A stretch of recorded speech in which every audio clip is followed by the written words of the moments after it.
It is a Y94 Morning Playhouse Flush the Format Friday. 2 hours commercial free, thanks to Matt's Automotive. 2 hours commercial free on a Flush Format Friday. Like just when you thought it couldn't get any better. 2 hours commercial free on a Flush Format Friday. You can't beat that. Can I make a request? What? For like a song? Yeah. What did you have in mind? Something by Simple Plan. Oh. Simple Plan. We haven't heard them in a while. All the time we talk and we sit and visit. And now this is when you want to do this? It just came to mind. Jet lag, addicted. Addicted, yes. That song? Yeah. Yeah, all the things he's addicted to.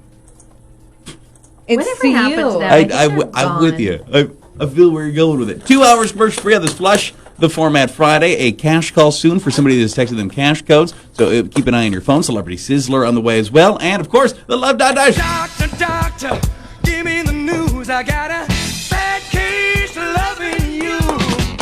No pill's gonna cure my ill. I got a bad case of loving you. You can always submit these online on the Playhouse page at 194.com. We'll tackle them here on the show. Love Doctors, you are the Love Gurus. A coworker and I have recently begun to discuss leaving our company and setting up our own business. We've worked together for several years, and he has good knowledge in our field, so is all ready to go ahead. Then I discovered that he's going through a divorce because he cheated on his wife. This gives me serious alarm bells over his trustworthiness, integrity, and character. If he's willing to cheat on the one person he swore to love and stay faithful to, how do I know he's not going to be a bad business partner or cheat on me, metaphorically speaking? What is your take on this?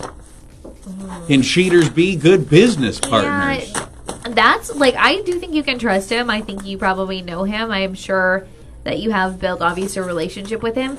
My fear in this would be going into a business with a guy who's going to be getting divorced and his financial situation. Oh, sure. I would want to hold off and wait because you don't know how his finances are, because he did cheat, what she's entitled to in the divorce.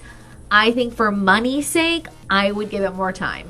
Yeah, that's not a bad way to look at it. See, when they said he was like, I don't know if I should go into business with this guy now because he's going through a divorce, I didn't even think about the fact that it's because he cheated on the wife. I think you do have a conversation with him. Hey, I know you're going through this divorce, but I think that's where it's going to be the tricky part.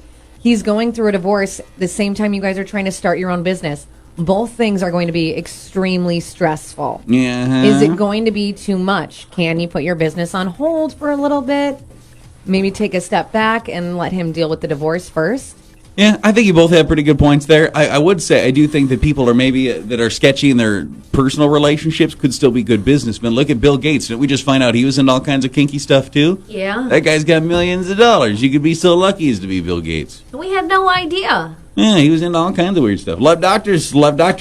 You're on the Love Gurus. I know my boyfriend's going to propose to me soon, and I've looked forward to this for so long that I have some ideas and suggestions for him that I like to share, opinions on how it should go, etc. Do I share those, or do I just let him do whatever he was going to do? I say have a couple of drinks and start talking about it and say, oh, I just think it would be so cool if we were at the lake. Harry Potter World. If we were at Harry Potter World. Or Wisconsin Dells. These sound like everything I want. And you put the sorting hat, and then I get down on one knee. Boom.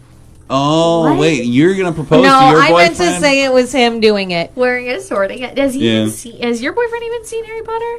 Has he seen Harry Potter? Yeah, he's been to Harry Potter World. He's drank butterbeer. Oh. Yeah. Well, to the person it's actually about, I do think you could slide suggestions in there, but I'm actually a fan of just letting him do what he want to do. Why would you want to be trying to concoct it for him? Don't you want to see what he would do? It's good to give them like a little direction, but you don't want to overdo it where you're not going to be surprised. What is it that you would want so badly that you would feel the need to suggest? Why can't he just do what he wants to do? Because since we were little girls, we have had the idea of proposals and weddings in our heads. We know how we want it to be. We have ideas. We don't just want some guy. Yeah, you want to get married or Yeah, like on the couch. Hey, look, I got this ring for you. Also, I ordered Papa John's. It'll be here in 10 minutes. Yeah. celebrate with pizza. Love Doctors, the other love gurus. My wife has been trying a lot of recipes she's found online, but they're kind of weird food. I don't really like things that are Norwegian or Russian or Indian or Thai or whatever these things are. I like true blue American foods like meatloaf and potatoes and spaghetti. I think that's Italian technically. How do I get her to normalize our menu if she wants to be cooking these things? You cook then. If Yeah. you want those things, then you start cooking. Other than that, like you can say, hey, I'm really not a huge fan of this. But if you get to do it all the time and are kind of exhausting about it, then you should start cooking yourself.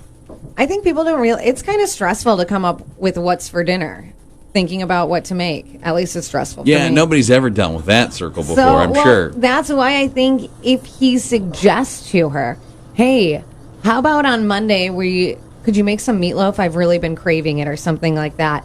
And see if she does. And if she does, slowly keep giving her suggestions. Yeah, you could. I mean, I'm sure you could put in requests, or you could cook yourself, or you could be honest. I think you got to try it. All those the key. But if you really don't like it after you've tried it, you got to go in though and give it a go. Maybe she's tired. It sounds like your palate's a little boring. Maybe she Yeah. wants to try some new stuff. She's trying to experience some new stuff with you.